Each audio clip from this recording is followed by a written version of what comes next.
Hey everyone, welcome to another episode of Dividend Stock Talk with your host, James Gardino. That's me. Anyway, today is February 5th. It is 10:32 a.m. and I am in transit, which I'm pretty sure you guys can see where I am. I am in the airport. I'm in the airport getting ready to travel. My grandson turns one on Sunday, so I'm heading down there. But before I do that, it's Friday, options expire, so if I get caught stuck on a plane or stuck somewhere where I don't have access, I want to take a look at what's going on before the market closes, which closes at 4, so hopefully I'll be available somewhere before 4 o'clock to go over a quick rundown. But before then, let's just go over what we're looking at now. If you guys have been following around, we got 5 companies that we brought over from last week. We bought 2 positions yesterday. 2 positions yesterday was like a last-minute thing. We did a couple of really interesting trades, which I'm going to go over on the weekend, but right now I'm at the airport, so I really don't want to go over too much of that. But let's just go over quickly where we are and what's happening. ATR is the after group. They started out a year ago at 117, made their low right around 85, and then they went all the way up to a high of 140 to close out the year, right around 140. Now, we got a spread trade on this. Let's open it up real quick to show you. We get the 130, 135 spread. So as long as this thing stays above 135 by expiration, which is in 2 weeks, because this is a monthly option. Now, we do monthly options and weekly options. The difference between them is some companies only have monthly options available, which means you got to find a way of being profitable enough to hold it in that position for a long period of time, which this is a 17% profit, and I really don't like 17. I prefer 25, but, you know, it is what it is. It was beginning of the year. Didn't have much to do. Had a couple of bucks laying around, so I said, why not? Let's do it. Okay, so anyway, as long as it stays above 135, we should be good to go, and she's at 139 now, so I got 2 weeks. I'm not really worried about that. The CL is Colgate-Palmolive. They started out the year at the 74.97, bumped up to 77 before they dropped to the low of the year at 56. From there, they jumped right on up to a high, and they stayed at the high at 86, and they traveled in that range between 84 and 86 for what looks like about 2 months. They dropped down there into a new trading range right around 79.45. Now let's see where we have Colgate-Palmolive for you that are just joining in. Now, we bought Palmolive back in January. Now, we bought it 2 weeks before the EX date. The reason was because we wanted to capture the run-up going into the dividend. Now, we also wanted to capture what was called some premiums from the covered calls. I mean, you buy the stock and you sell the covered call. You buy it and you sell for the exact same amount that you paid for it, but you collect a premium. Now, for a 4 or 5 day hold time, you can collect a 1 to 2% premium, which is kind of nice because remember, our main goal here is 1% per week. So as you can see, we've held this since January 11th. The first week we collected premiums, second week we collected premiums, third week collected premiums and the dividend. Now we're going on the 4th week, and it looks like we might be called out today because we sold 9 contracts at 80. Okay, so what we wanted to do is we wanted to get out of Colgate-Palmolive. So we wanted someone to buy it from us from what we paid for it, and we wanted to collect a premium on also. So we got 3 premiums and the dividends in the 3-week period. So what I'm going to do is probably at the end of the quarter, I'm going to isolate each stock and find out all the trades I did from the first quarter on each and every stock. So you guys be able to get a better feel for what we did and why we held on to only certain stocks, and that's it. Okay, Hasbro, we did an interesting trade yesterday. Hasbro started out the year at the high at 107, found its low in the mid-March at 42. Nice movement right up to another high at 101, where she settled in the trading range. She's at 97 today. And we are where with Hasbro view trades. All right, now, Hasbro is interesting. Now, again, we bought this one 2 weeks ago on the 19th. We got close to 500 shares. Now, we bought on the 19th, and we sold the covered call, which means we collected premiums coming into the dividend play. So we buy it 2 weeks beforehand. We collect premiums, and the next week we collect more premiums, and then we collected, where would they go? We collected 2 shares in the dividend reinvestment plan. That means coming up to the dividend, however many shares you have, they give you X amount of dollars. And then you can either take the cash or a check, or you can just get shares. So I took an additional 2 shares, which is like 180 bucks. Not bad. So once we did that, we had sold the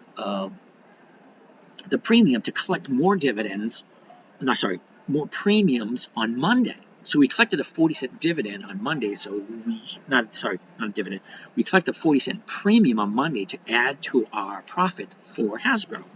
But what happened yesterday, that Hasbro moved up so much, we were able to buy back those contracts, I believe at 60 cents a share. Okay, now why would why would I sell at 40 cents a share and then buy back at 60 cents a share? I'll tell you why. Because next week's premiums at the money, which is where we are, the 97.50, we're selling for $3.40 a share. Okay, so I originally sold for this Friday at 40 cents a share. I bought them back at 60 cents a share, and then I turn around and sell next week's for $3.40 a share, which is, I don't know, 5 times what I would have gotten if I held on this week. So anyway, I wanted that profit, so I'm going to carry Hasbro into another week. But you never know, because I sold the option, which means someone can buy it from me at any moment between now and expiration date, which is next Friday. But hey, profit's profit, and that's why we're here. Now, HFC is one of them that we jumped in yesterday because we wanted to get a quick profit. And I'm going to show you what the profit was, because it's kind of like insane. But let's quickly look. Well, let's start at the forefront first. Okay, HollyFrontier started out the year at the high at 45. The low of the year, the mid-March, was at 19. Tried to get back up, but only can go to 38 before settling down even a lower low at the end of October at 17. From there, she shoots up to where she is now, the $30 area. Now, what we did is we bought a spread, the 29.50 spread. So it's only a 50-cent spread, but we bought it at a point that gave us, I believe it was like a 30 or 40% profit for 2 days. Okay, so a 30 to 40% profit. It may have even been as low as 25, but I try not to do anything below 25% return because your options are more risk. Now, I'm going to explain to you why this is one of my favorite trades, because the 29.50, granted it's only a 50-cent move, but if the stock moves up, I collect my profit. If the stock stays the exact same, meaning it doesn't move at all, I still collect my profit. And here's the kicker. If the stock goes down, I still collect some profit. But there is a point where if the stock goes lower than a certain point, I start to lose money or break even. But move up, make money, stay the same, I make money, and come down just a little bit, I still make money. So that's why I love these trades. And the reason why we did this spread trade, number one, they get a dividend coming up in 2 weeks. Number two, they've been paying out and increasing the dividends for years. Number three, look at this stock chart. It has a nice upward trend. Now, here's something. Move up to the seasonality.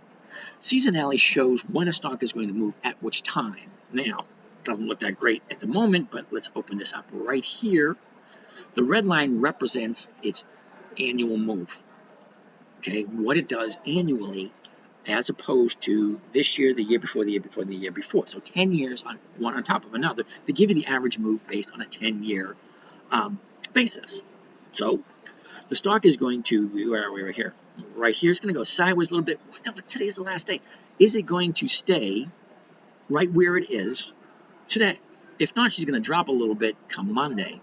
But then we can just, actually it's an option play, so it expires today. So all it has to do is just stay right where it is. And where are we with HFC? Oops, not Hasbro, HFC. All right, 29.50. And she's at 30.65. And it's a nice movement. It's an up movement. Higher highs, higher lows. This is a great move. And it's a nice profit. Okay, so MS, which is Morgan Stanley, MS. Morgan Stanley started out the year 55.40, quickly made its drop in mid-March like everything else, down to 26.95. She still says up to a high of the year at 77, which was in January. Now, she had like a 10-day downward spiral. found some support at 66, bounced off that, and she's in a 1, 2, 3, 4, 5 day continuously going up. Now they look like down days, but you see they're higher highs and higher lows, except for this one right here. That's about the same. But anyway, trending upwards. Let's look at seasonality. What does it look like there? Love this one. Here we go. Morgan Stanley. What's she going to do in the next couple of days? Well, we're coming into a little bit of a dip, so I'm kind of hoping we get called out today. If not, Morgan Stanley, I'll hold on to them. They're a bunch of crooks. They take money from people, but really don't care. I just want that move to go the way I want it to go. Now she's at 73.41, and let's see what we have for trades here. Okay, so we get the 73.41, and we got 700 shares at 76, but our cost basis, because we collected 4 extra shares in the dividend reinvestment with the drip. So that brings our cost basis down to 75.73. So we are so far off from our target yesterday. Yesterday we sold next Friday's option for 32 cents a share. Okay, so we got to hold it until next week, and hopefully she's going to stay above that the 75. Okay, so we collected money on it. Let's get out of it. Let's get moving. But keep on collecting premiums. Now PAA. Oh, I got burned on this one. But like I say, everyone, you can't win them all. PAA. Let's go to the standard charts and see where we are. PAA started out the year at the high at 17.44. She drops in the middle of March down to 3, and ouch, that got her hurt. I say that every time I do this, but it had to hurt, gone from 17 down to 3. Yeah, that's more than a 50% drop. Okay, from there she bounces back up, and she couldn't get any past any higher than 13.30. But she's just kind of like floundering around, not doing very much. She's at 8.99 today. We bought it back on the 14th a couple of weeks ago. Now, we collected dividends on the first week we had it. The second week we didn't collect dividends, but we did collect an additional 28 shares for the dividend reinvestment. And that brings our cost basis down to $9.90. Now, we have a sell order in here to sell it at $9.95, which is 5 cents more than we paid for it. But look at it this way. The first week we collected a premium. Second week we collected the dividends. This week we're trying to get out for a tiny bit more than we paid for it. That's part of that dividend capture. Here we go. So, 4723 flights to New York City Airport. Okay, I got a little bit in. So we're going to wait for this thing to end up before we get moving forward. That's what happens when you're doing a live broadcast from the airport. You got kind of interrupted by announcements because I have no control over that. When I'm at home in the studio, I have control. When you're out on the road, you have no control.